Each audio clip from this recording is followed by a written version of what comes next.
Hello everyone, hope you are fine. Welcome to my YouTube channel.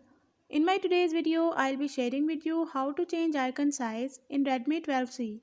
But before we talk about that, don't forget to hit the red subscribe button and the bell icon so you won't miss any of my updates. Now watch this video and you will learn how to change icon size in Redmi 12C.